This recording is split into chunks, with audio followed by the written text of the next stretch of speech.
Here we go, guys. Got another one for you here today. This one is another 24-foot long Sidewinder laser machine with a 3 kilowatt power source on it. And we are at the Hammer Companies up in Indianapolis area.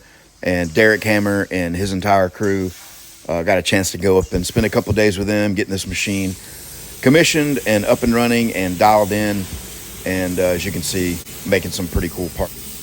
So this is a pretty cool feature right here. You'll notice when the tube comes out on the outfeed, the pneumatic support arm comes up, and then as the tube keeps extending, you get more and more support. And then once the part is parted off, those support arms lower gradually, safely, and let your long tube sort of fall down and slide off the machine, because you see the outfeed is on a slant there.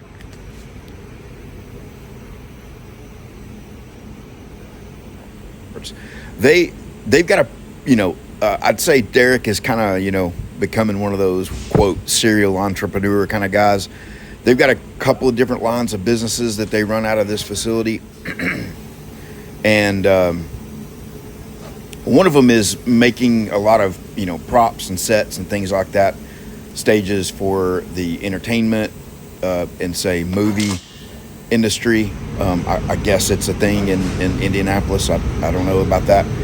But here you can see these bars are for jail bars, for like a what do you call it, safe room.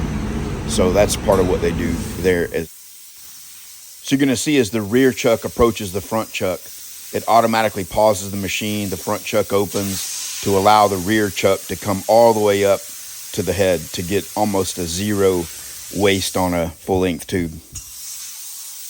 Because you've imported a 3D drawing, the machine knows exactly how long the tube is. It also knows where the position of the rear chuck is at all times. So it automatically opens up to allow this to happen. And you don't need the front chuck support anyway, because you're down to just a stub of a tube. The rear chuck jaws can go all the way up to the cutting head, literally within an inch or two of the cutting head. Go fast.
So I was there for 2 days, and even though we did cut maybe a couple just throwaway sample parts, we really just immediately got into making their production parts. They had it sort of all organized, had their material build lists ready, files ready, and we just started cutting, processing tubes. The hot shot driver threw a strap over this housing section of the machine, and we couldn't get the door to roll up and down. And so here you see a little ratchet strap / forklift adjustment to get it to work. And now you can see Matt up inside the housing there. Definitely got to get access to that to make it easy to do the install. Here's a little pan around shot of the rest of the shop.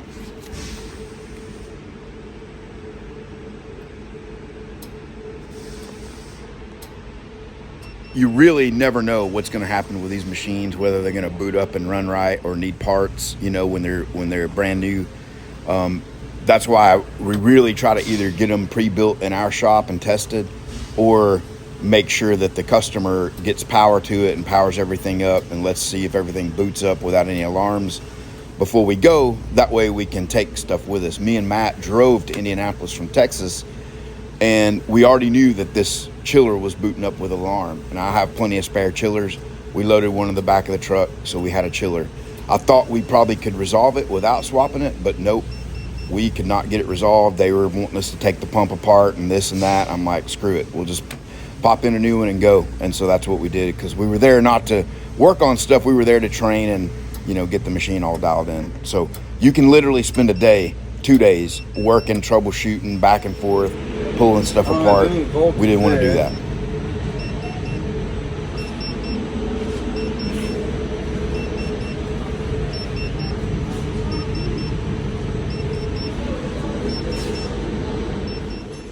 So you can see here, Matt running the voltmeter. We had power present everywhere there should have been, and so it wasn't going to be like a simple wire disconnected or something like that. So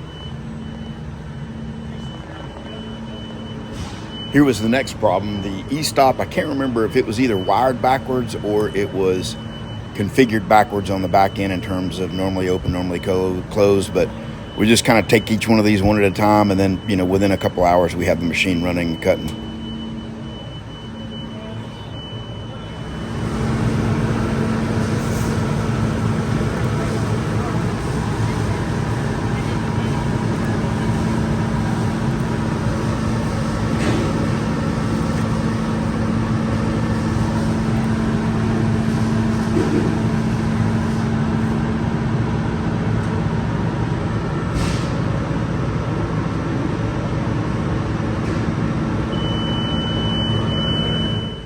So this is kind of the last one that we were dealing with here, related to a capacitance issue. And man, this one kind of kicked our butt for a little while, and we just could not get it to calibrate the height controller. And I tried every trick I've learned and knew over the years, even working with the engineers, you know, with the manufacturer, could not get it. And eventually, you know, kind of the last thing you probably should suspect, but it's a brand new machine. It was just a faulty ceramic. Here you see the ceramic right here. And so anyway, I think Derek has actually kind of struggled with this a couple of times after I left. So maybe it was just a bad batch of ceramics or whatever, but I can tell you that style of head right there with the very pointy bottom section to allow you to get into the webbing of beams is definitely not as robust and more finicky to deal with than a traditional Ray Tools BM110, which is what that head is. But anyway, guys, here we are, just, you know, swapping cables, trying different things. But we eventually got it running, and, you know, this was actually at the beginning of the job. I'm just sticking it on the end so that you can see, you know, if you guys try to import a machine on your own, there will always be some kind of issues. And if you're inexperienced at it, it's gonna frustrate the crap out of you. It may take days or even a week or two to work through some of these because you're just gonna be new at the process and all that. But anyway, guys, just a reminder, I'm not really offering these these machines right now. I'm gonna be taking probably the rest of the year off of selling lasers, and maybe longer, just focusing on some health things, and then definitely still selling press brakes. BenForceBrakes.com is my website for that if you want a press brake. If you want laser consulting, if you go to my website, RamseyCustoms.com, you will see that there's under the training section, you can buy videos or you can pay for consulting. I am offering that now. You go buy it, you know, within 1 day or so, I'll have time to get on the call with you now that I'm not on the road all the time. Thanks, guys. We'll see you on the next one.